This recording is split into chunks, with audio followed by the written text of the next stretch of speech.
Okay, it looks like our numbers are still growing, but we will get started with this evening's return of the Titans. And I'm Kevin Franson, principal of University High School, and it's my honor to be talking with you tonight about our Titans returning. We'll have a short PowerPoint, and hopefully we'll answer many questions during that time, during the PowerPoint. But if we don't, we will have question and answer at the end. I'd like to introduce our team here. We have Quinn Lesage, assistant principal, Hannah Miller, assistant principal, Rob Bartlett, assistant principal, Brandon DeArmond, assistant principal and athletic director. And then we are joined by some district representatives that will help us with the chat and to answer some questions, just so we can make sure everybody is heard tonight and gets their questions answered. If we don't get to every question, we surely will do that, as this is being recorded. So we will do our best to answer all questions and keep this night moving. Well, we're excited. That's the word. We're excited to get ready to start this Monday with our students coming back. We have quite a agenda for you planned. There's been a lot of planning, but as you have to plan with the best laid plans, sometimes not going quite how you see them. So you plan for all the contingencies, and as those arise, we will work those and fix those and make this a good start for our Titans with their A, B, C, D schedule. This schedule, of course, was brought forward and approved from the regional health department, and so we are moving forward with this schedule in February with great hopes to go to our A, B schedule in March, which would be more students in the building. But the first month we want to see good success and us doing this right with all the safety protocols being followed. And so at this time, we'll start our program, and we'll start. I'm going to start with some students, but I do want to say to everyone here, parents are our partners, and so we need to partner with you. And you'll see through the night how important our partnership is. The first staff meeting I had at this school, I talked to the staff and said, let's love each other like family should, but we're going to work together as a team. And that is our goal for every year. But this year, we really need to pay attention to that. And decisions, it's like the butterfly effect. Decisions that we make matter. Decisions that our students make matter. And so I'll talk to you as a team, and the team's not a group of people who work together. It's a team of people who trust each other. And that's so important to us. So hopefully we answer your questions tonight, and we'll answer them the best we can. Also, we want to be respectful throughout the night. Intellectuals solve problems, geniuses prevent problems. I love everybody on this team to be a genius, but some problems we don't see, but we will work on those and be transparent with all that. So what I'd like to do is introduce a couple of our Titan students to give you a message that they've done throughout the fall here, being virtual. Hi everybody, my name is Tavin and I'm here with Jess, and we're speaking on behalf of the ASB and the Titan student body. We're going to take a little bit of time to look back on all of the stuff we've done and been working on through this kind of crazy year. So early this year in the fall, we did some virtual assemblies. We did a lot of Kahoot games, a lot of social media engagement through our Instagram and Facebook and other social media outlets, and then a lot of engagement incentives for the students and the student body. And then we did a Spirit Week or two in there as well. So if going to Jess, you can take it away with the food drive. Thank you, Tavin. So flashback to the fall, we were also able to participate in the food drive. UHI collected over $2,200, and combined with CV and Spokane Valley partners, we raised over $100,000. This helped us to provide over 200,000 meals to feed 504 families for the entire month. We also participated in Toys for Tots, which was an awesome drive where we collected almost 11 full, huge boxes of toys for the community. Together with more collaboration with the Bears, we raised over 1,600 toys. So with the Bears, we got a lot of toys, and we're really excited, and we were really happy to have that awesome opportunity to kind of return to the community a little bit. Okay, so now the next up, we're going back to school, which is super exciting. I'm so ready to go back. 1 day a week coming up this week. I'm super excited because I missed my friends. Like, obviously, we haven't seen our friends in person for a long time. And so getting just to say hi and the little things and saying hi in the hallways and stuff, that's going to be so exciting. Also, talking to my teachers and like learning in person is really good for me. I'm a really hands-on learner. So going back to being there with my teachers, again, I get that one-on-one, again, I get that, that better communication and better connection is really exciting. I am also super excited to go back to school because I'm ready to make some memories for my senior year, and I know a lot of other students are too. I'm also really excited to get back to sports and hopefully start some more student activities to get more student involvement. So also, if you have any ideas for student activities this year, we would love for you to reach out to ASB and give us any ideas that you have. Thank you.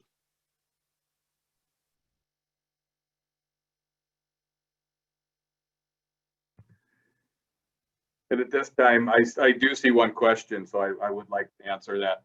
For freshmen, yes, when they arrive, they will go to their classes, they will be escorted, and during their time in their first period, they will have tours of the building with their first period teachers. So yes, we do have a freshman plan for the whole week. At this time, Mr. Lesage, take it away.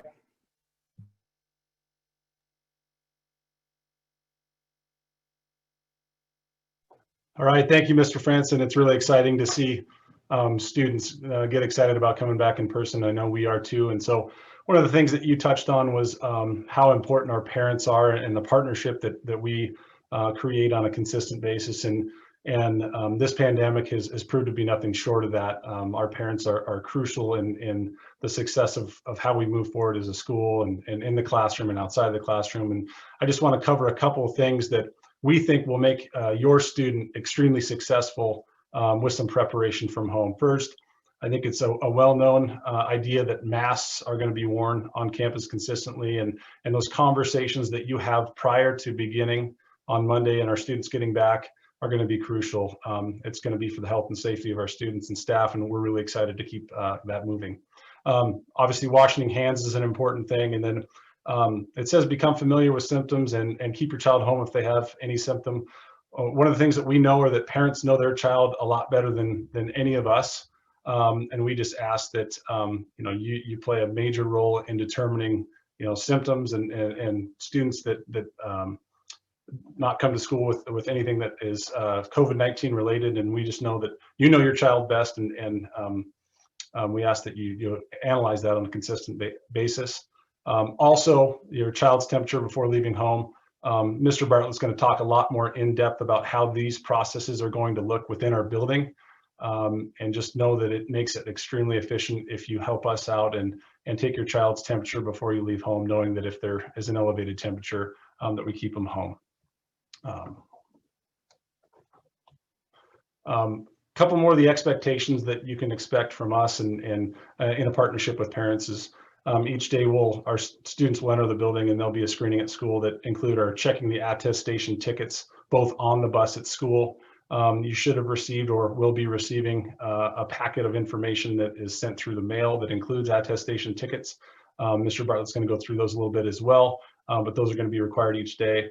We ask that you double check temperatures just so that there's no question that your child is healthy before they enter. One of the things that we'll be doing consistently is social distancing within our hallways, within our classrooms, on buses, and everywhere we go to make sure safety is paramount.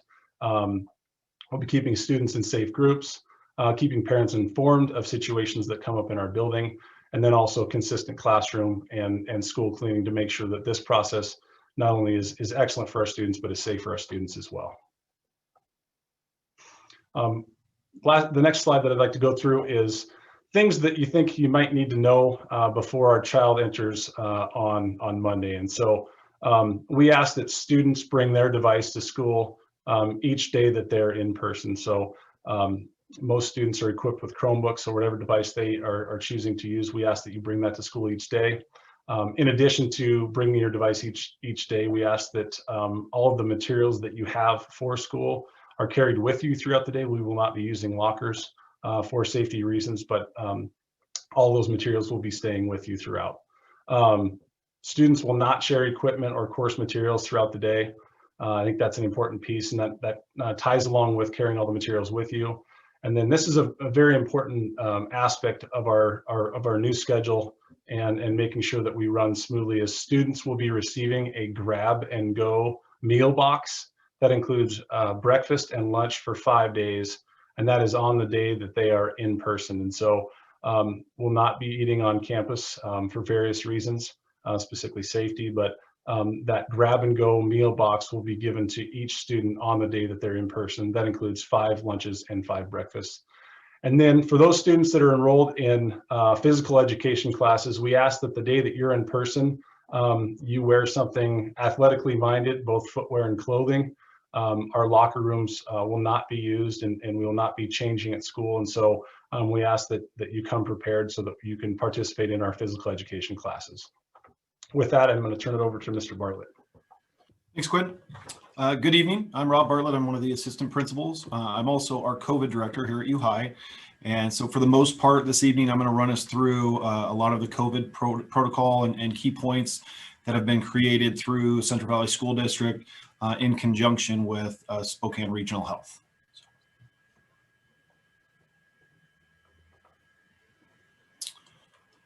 All right, so this is our symptom screen, and it has 2 basic class symptoms, either a Class A symptom for the orange or a Class B symptom on blue. It states that if you do have a Class A symptom, that includes fever of 100.4 or above, cough, loss of sense of taste and or smell, shortness of breath, or 2 of the Class B symptoms that include fatigue, headache, muscle or body aches, sore throat, congestion or runny nose, nausea or diarrhea. If any of those happen where you have a Class A symptom or 2 Class B symptoms, that student must isolate for 10 days.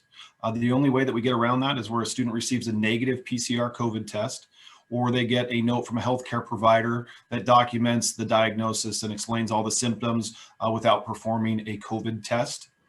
1 Class B symptom, as I mentioned, the ones in the blue column, if they have that symptom for less than 24 hours, they are able to come back to school. If it lasts for longer than 24 hours, then they will be isolated for that 10-day period. It's really important that if your child has one of these symptoms, that you're able to call our attendance line, give a very detailed description, obviously of their name and what they're experiencing. And then I will be in contact with you that morning, kind of running through what that isolation could look like and what the educational options are. Obviously, if students are isolated at home, they will have virtual learning options their entire isolation. And so, that's a bonus there educationally. One thing that's not on here, if your son or daughter runs into someone that tests COVID positive, or someone in the family tests COVID positive, they will also be isolated for either a 14 or 24-day period. So that's vital that if that does happen, we do get communication with our attendance line. Like I mentioned before, I will be in touch with you that morning and kind of go through that process. Okay, here are some of the health and safety protocols. Once again, worked out between Spokane Regional Health and Central Valley School District. Obviously, at the top of the list is mask protocol. It's imperative that both staff and students wear masks properly over their nose, over their mouth at all times in the building. The attestation process, we've sent home slips for every student, but it's important that these are filled out before your son or daughter comes to school. Obviously, it has their name. It attests that they have no symptoms related to COVID. And then when they arrive, we will take their temperature and they will enter through the school and go directly to their first period class. We're adhering that all students deal with the social distancing both prior to entering the building, once they're doing their pathways throughout the school, and within classrooms, always that 6-foot protocol with social distancing.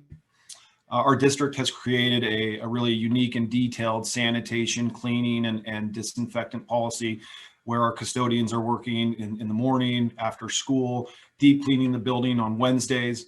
And then teachers are also disinfecting classrooms in between periods. So it's a really detailed sanitation process and one that we're really proud of. The building drop-off, entrance, and exit protocols will be on the east and west of the building, as well as the north end of the building that goes into the office. We will have different times where we are releasing students at the end of the day to try to eliminate, traffic buildup both in the hallways and outside. With our toileting and water fountains, we have eliminated the great majority of the water fountains where students can drink out of, but we do have water fountains on both the top and bottom levels where students can fill up water bottles. So we highly encourage that all students bring a water bottle every day, preferably one that has a straw, so they don't have to remove their mask.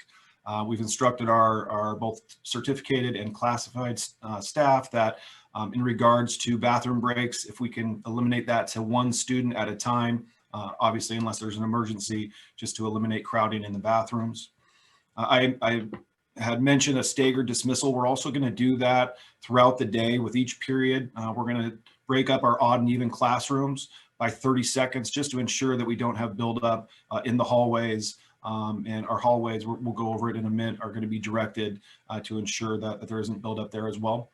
And then as Mr. Lesage mentioned, every student's going to be responsible for their own classroom items, whether that's their Chromebooks, pens, paper. We want one touching, we don't want multiple students touching different classroom items. Okay, this is our passing period travel map. The blue arrows show you where students will enter and exit the building. The east and west parking lots, along with the main entrance that leads into our main office, those are our entrances. The travel flow for students, both when they enter and exit the building and in between periods, are shown with red arrows. Like I said, it's the exact same, whether it's on the first floor or the second floor. They will be heading on the west end from west to east, and then, on the north end from west to east, and then on the south end from east to west. And that will take place in the morning on the dismissal of students and every time in between a period. And anytime you have any questions at all, obviously I'm going to be in touch with parents that have questions if their son or daughter have any type of symptoms at all. But if you have any COVID questions or just questions in general, please don't hesitate. There's my information, my email. My phone number is 558-6053. If you need to contact our district coordinator, that's Brian Osmus at 558-5407, along with his email. Thank you.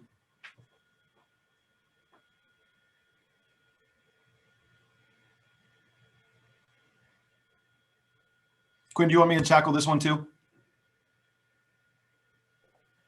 I believe Hannah was going to do this one. Okay, that's what I thought. I just realized I was muted. I'm so sorry. I'm talking away in here. I'm here to talk to you about our cohort model that we're going to be starting with next week. We will begin with an A, B, C, D model. And that really is to ensure that all students are able to build connections with their teachers. They've been out of our building for 10 months now. So we want to help them transition back in a way that makes them all feel safe and comfortable. They're also coming back to a lot of new protocols that they haven't followed before in our building. And so having an opportunity to do that in small groups where they can have a lot of opportunities to talk with their teachers about what the expectations are and how to get places is really our big drive behind that.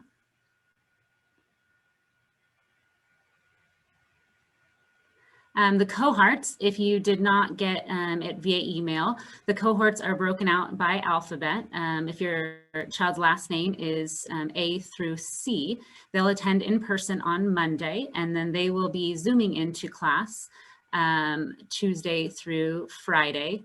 And you can see on the table the other days. Wednesday is fully virtual for everyone, but we have other letters of the alphabet that will attend on Tuesday, Thursday, and Friday. We do have some smaller class sizes that maybe one student is in the class at a time. And so we've contacted those families about switching days. We've also made some accommodations for families that have transportation issues and need to move days. So please let us know if the cohort day does not work for your family, and we can accommodate some needs that you might have. I've seen a lot of people have questions on Chromebooks.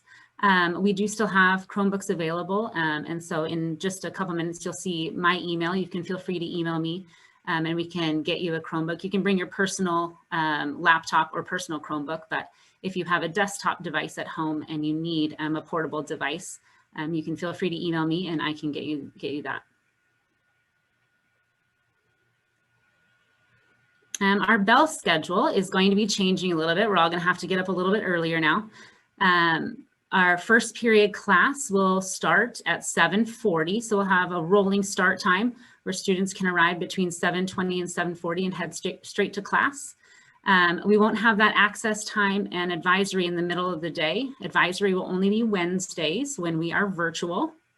And that access time now will be at the end of the day, where a student could make make an appointment with a teacher to meet with them in the afternoon if they need to, or maybe there's a year-long class that they're in, like an AP class or an algebra class that it's a year-long, but they don't have that teacher during that quarter and they want to make a connection to not lose knowledge from that content.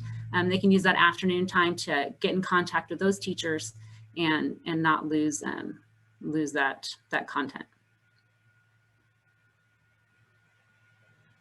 So again, there's my email. If you have questions on your child's option or their cohorts or a device that they might need, please feel free to email me and I'll get right back to you. Thank you, Mrs. Miller. At this time, we have Mr. DeArmond talking about activities and athletics. Good evening.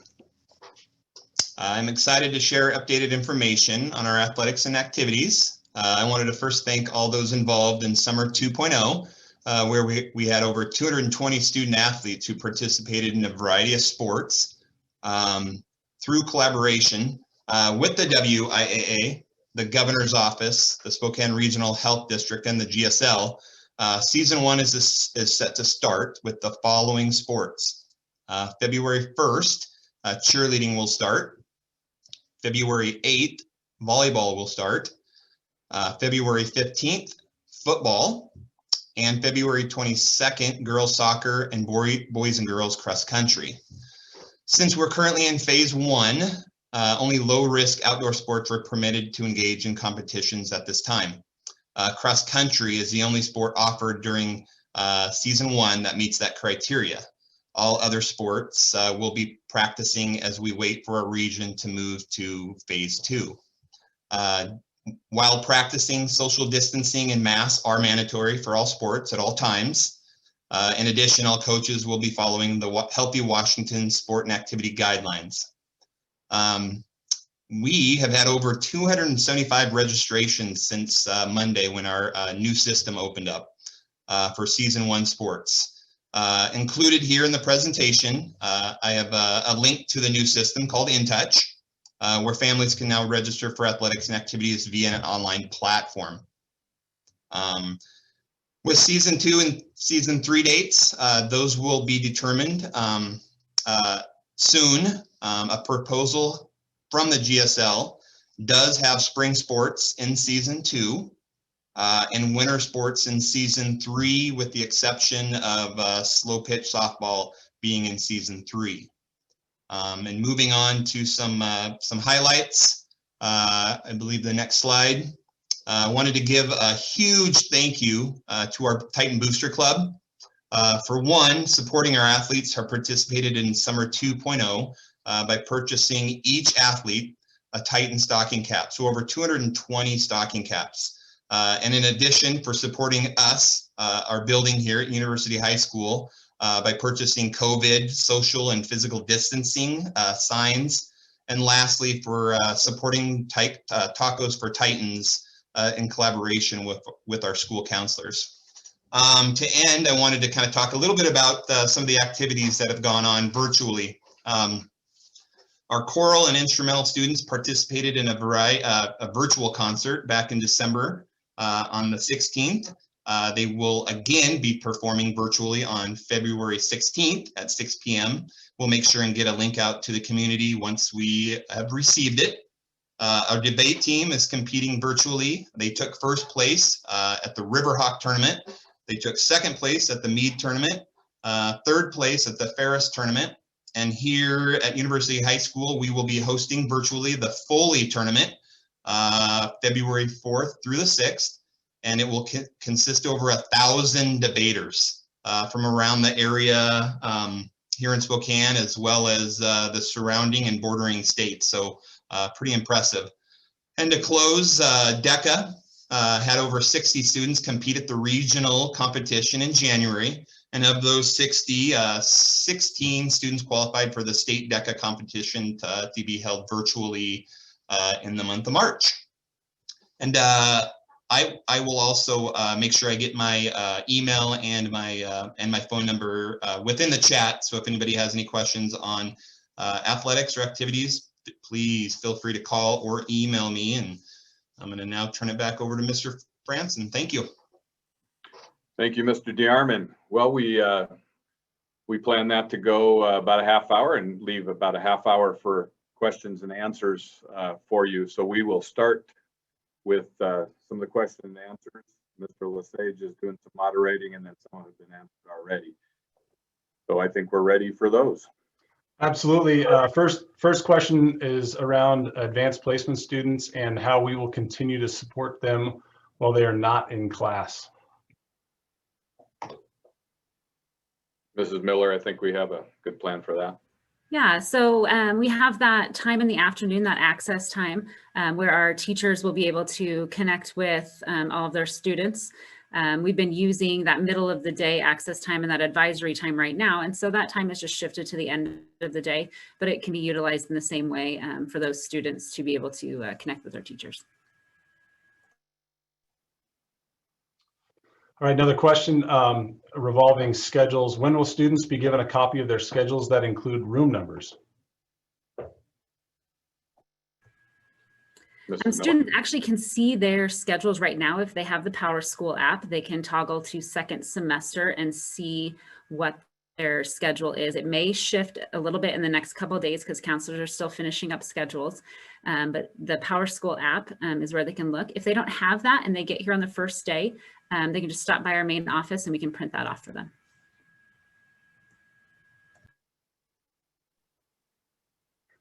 Next question is, will we be doing school pictures for the yearbooks? Yes, we will. We have scheduled some pictures, but we may have to bump the schedule back. There are some yearbook deadlines with the companies in March. So hopefully by the middle to the third week in March, we will have that done. But our plan is to have pictures one way or another. We just need to be able to work with our vendors and make sure it's safe for our students. And really, we do want to start the first month of February and get acquainted to traffic flow and make sure things are flowing well before we bring any vendors in. So yes, we are looking at that. We just want to make sure we do it safely and we have a good plan for that because that does involve all of our students. Great. There's a few questions in regards to parking passes and whether or not students can choose different doors to enter the building. So do students need parking passes, and where can students enter the building? I can answer the parking. So with the parking, there will be no parking fee. So the $10 fee, we as a building are not going to charge students the $10. However, we will be sending out a link with the parking registration. So we do still want students to fill out the parking registration. Once they have filled that out, they will take that form to the business office where they will get their parking tag, but there will not be a fee attached to that. And I can go ahead and tackle where students are going to be entering the building. General ed busing will drop students off on the east end of the parking lot. Students that are driving can go ahead and park in the west parking lot like always and go through the normal process there. If students are walking or arrive late, they can go through the front of the building. Thank you, Mr. Bartlett. And I did see a question, ninth grade also. We will send out another, we sent out earlier a video of the building so students can watch that and become somewhat acquainted. And we will resend that out again for our 9th grade students. And like I said, there will be tours in first period with their teachers leading those, and we will be in the halls to answer any questions and guide students where they need to go. So we will, like always, we guide and direct students to their classrooms, and we'll be doing that with our 9th graders this year, and any student that's new, 10, 11, or 12. Perfect. Another question we have is there a phasing plan in place for students to attend in person for more time? Well, we're starting out with our A, B, C, D schedule. And as I think we sent out in March, we are looking at an A, B schedule. So that would double the days of the students. They would go up to 2 days a week. And then after that, we have to see how those months go. And that'll be decided at the state level, to the regional health, to our school district. And what we are able to do, we will follow that. But yes, there is the first 2 phases need to go well. And if that happens, I'm hopeful that we'll see our students, more of our students, more. There's a couple of questions around just sanitation of doors and kids touching things.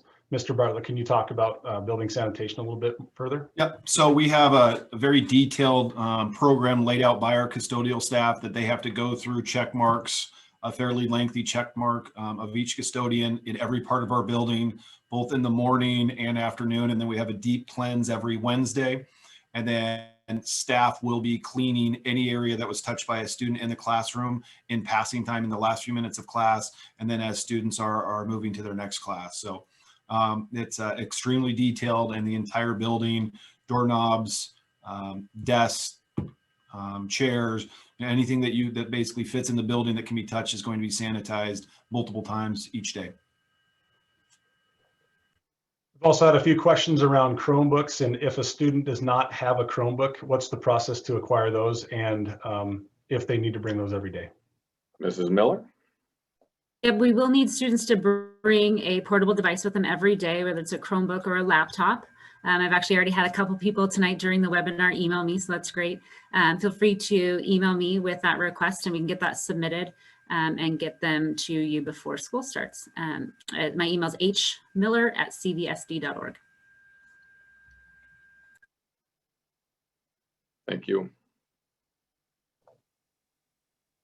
That appears to be the majority of the questions, Mr. Franson. Wow. Well, you know, it's good to prepare for all night. Oh, there's let me give you Mr. DeArmond's email right now. It's B, and I'll spell it out, or unless somebody wants to put it up on the screen, Mr. Lesage, you can do that. But BDEYARMIN@cvsd.org, and for any activities or athletic questions, or you can get on our website and go right to him. I see a question on lunches.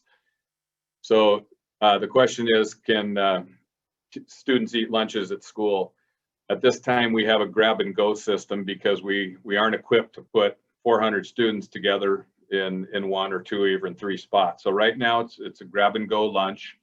I will say that some of our special needs students will eat lunch in school, but they are social distance, and they'll be in a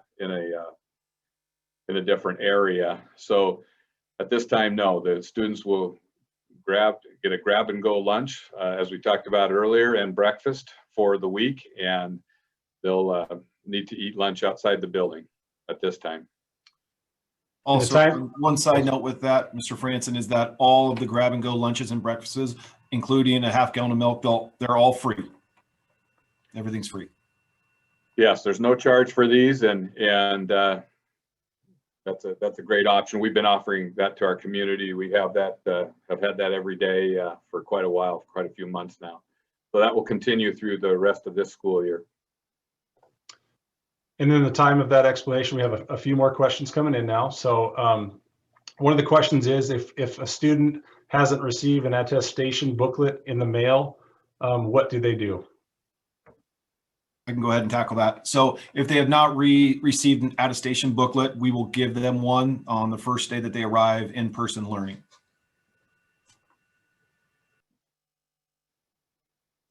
Just so everybody knows, the attestation booklet has the name, the temperature, signature page on it for so we can take those at the door.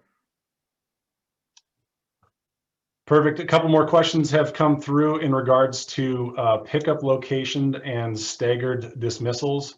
You know, is there a specific door I'm required to pick up my child at? That's one question. And the other is, how does the staggered dismissal work?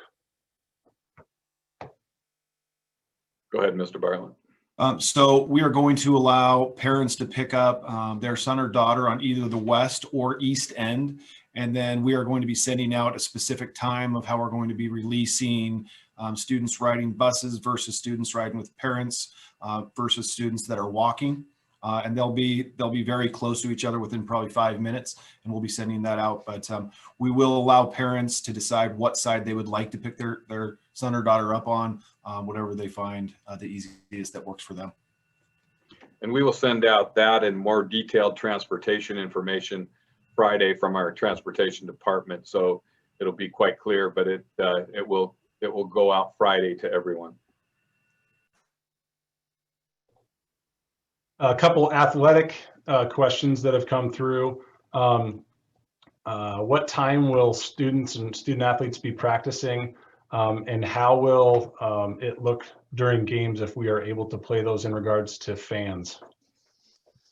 So first, I'll tackle the practices. So practices with season one, sports have not been finalized. Those should be finalized within the next few days. Once those are finalized, coaches will be reaching out to those athletes who have registered with times, as well as once I have those times of practices from the coaches, I will also send that out via Blackboard to the community.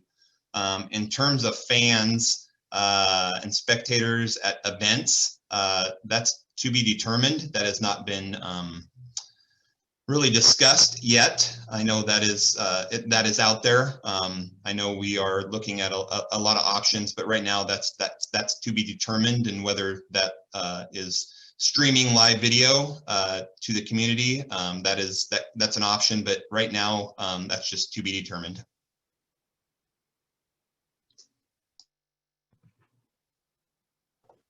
Couple of questions that we had have been around what a student's day would look like if they are virtual, and how teachers are going to work that if it's not their day to be in person. So our teachers will be logging on virtually and teaching the students in person at the same time. So the students that are at home working virtually will log on the same time that they would be there in person, and receiving the same instruction that the in-person students will be getting. So like, let's say your student is supposed to be in person one day and they're at home sick, they can always log on virtually and stay up with their class.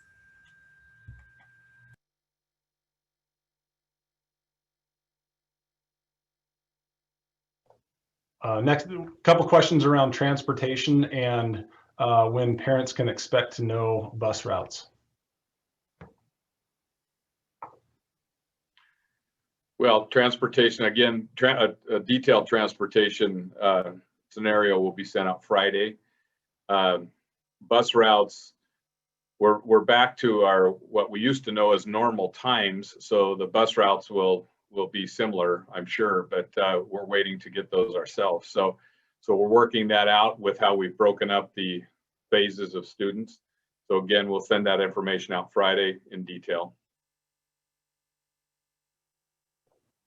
A couple more questions have come through in regards to running start students. One of them, do running start students need to be enter a specific entrance?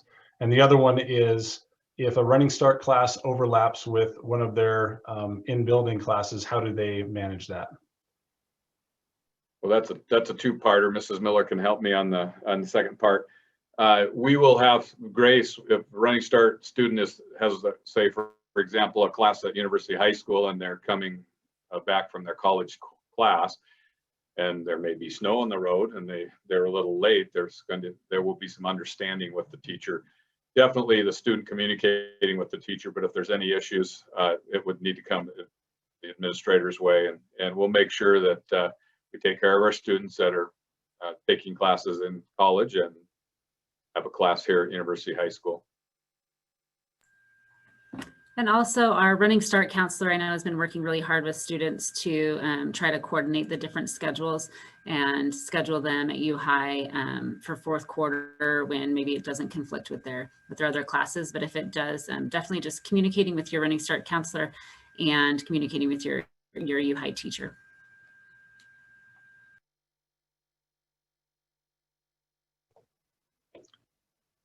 One question is if my child has COVID-like symptoms and they would like to just sign on to the online class, are they able to do that, and do they need to call the school? Well, Mr. Bartlett can help me, but yes, we're not going to deny them school if they can go virtually, and obviously if they have symptoms that we appreciate following the protocol of staying home. So yes, if they're well enough, they would be able to log on. It would be a called in, if it was their day to be face-to-face, that would be a called in absence. So the parent would call in just as if they were had an appointment or if they're absent, but they would call in because we will be taking roll with the face-to-face students. So that would be a virtual login and a call in with the parent to excuse the student. Another athletically minded question. How will team sports work in regards to social distancing? And how do we plan to manage that? So we will be following the Healthy Washington Sport and Activity Guidelines that discusses specifically low, moderate, and high-risk sports and whether they're indoor and outdoor. And that was updated as of January 20th. And it can also be found on the WIAA website.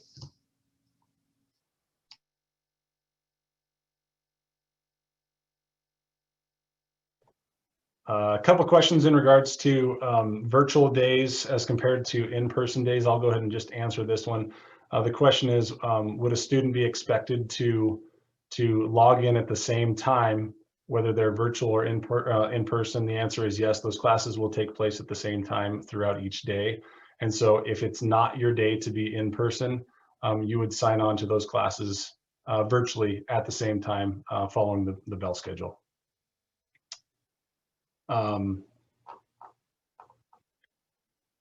Technical question in regards to Power School. So this is probably Ms. Miller. Are the next quarter's classes posted as semester 2 in Power School? I've heard from students. I don't have the Student Power School app, but students have said that they aren't able to see them on their computer version. But if they have the phone app, they were able to switch it to second semester. So if I get more information from students, we will send that out to families so that they can learn how to do that. So I'll work with some students to try to figure out what the logistics are for changing to second semester on your Power School app. Couple more questions surrounding arrival times and dismissal times as far as the schedule goes. I can go ahead and take this one. On Monday, Tuesday, Thursday, and Friday, students can start to arrive they'll be entered into the building from 7:20. Obviously classes start at 7:40. And on those days, the dismissal begins at 11:50. There'll be about a 20-minute period where we staggered the dismissal and hand out the 5-day meal boxes. Wednesdays are a little bit different. The arrival time is the same. That 7:20 a.m. will be the arrival time. Classes begin at 7:40. And then because advisory is built into Wednesdays, school gets out just a touch earlier. Excuse me, correction, a little bit later than 11:50. So it looks like it's about 12:20, 12:25. So.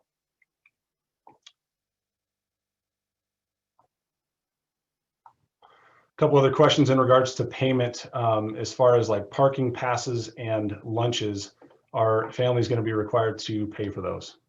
No, Again, parking passes will be no charge this year, and there'll be no charge for the lunches through the rest of the school year.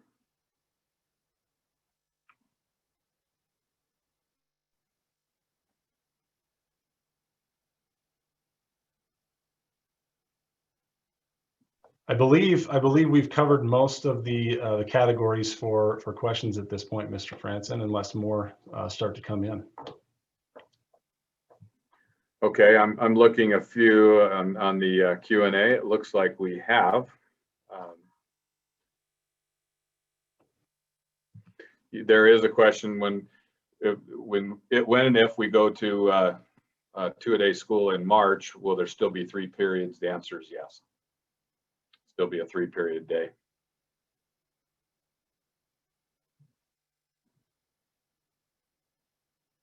I think I saw one more there.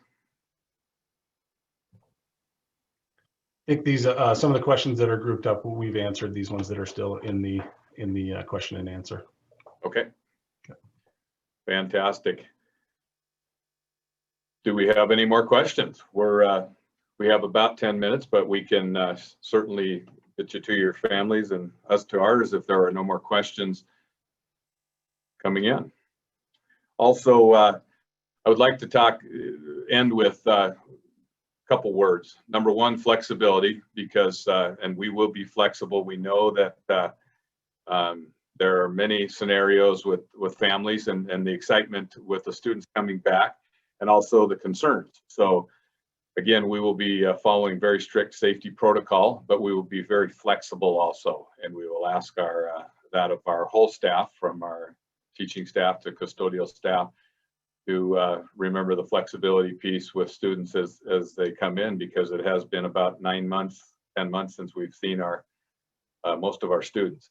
So, and the other word is adaptability. We will be adapting to changes as they come. It seems like we've gone through more changes this year than pretty much our whole careers, and we'll continue to adapt to those. But the bottom line is we're going to focus on what's best for our kids and best for our students, and that will always be in the forefront of our minds. I do want to talk a little bit about, real briefly, we are having our partnership still in the mental health realm with Frontier, and also our counselors are on board for any students that basically need assistance, and so all of our all the administrators can be called on this. We'll get students hooked into the right wraparound services if we want to look at their social emotional health. And during this time, it's affected many people. So I know it's been a strain on everybody. And so we want to pay special attention to that. And so anytime students need to reach out or parents need to reach out, please feel free. We will connect our students in every way we can with the services that we have. We're also ramping up our district services with our students. And believe it or not, Go Guardian, which is a kind of a monitoring watchdog on Chromebooks, has actually served our students well, because when they're reaching out online, we can help them too. So and these things come our way, and we act on those. So I can tell you there's been some great success stories there with helping our students out in need, and we want to make sure that we're sensitive to that as our students come back and when they're virtual also.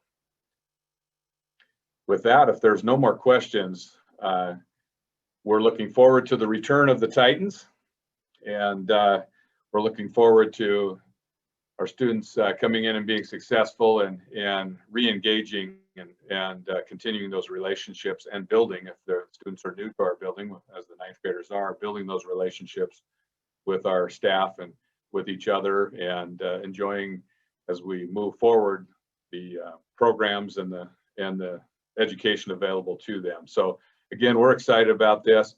We're also cautious, and we'll follow the protocols. I do have to say it's very, very important that we follow the mask protocol that we're asked to do, because there are many eyes on whether we're doing that, and we're going to shoot for 100% every day on that. So just remind your student about the masks, and that includes covering the nostrils. A lot of students want to dip it below, and we'll do some reminding, but just we want to be as safe as we can so that we can continue to see more of our students in the future. So just want to remind everybody, please read the safety protocols, and if there's any questions, again, email or call us. We will answer everyone that does. Thank you, Titans. Have a great Wednesday evening, and we can't wait to see our awesome students. Take care.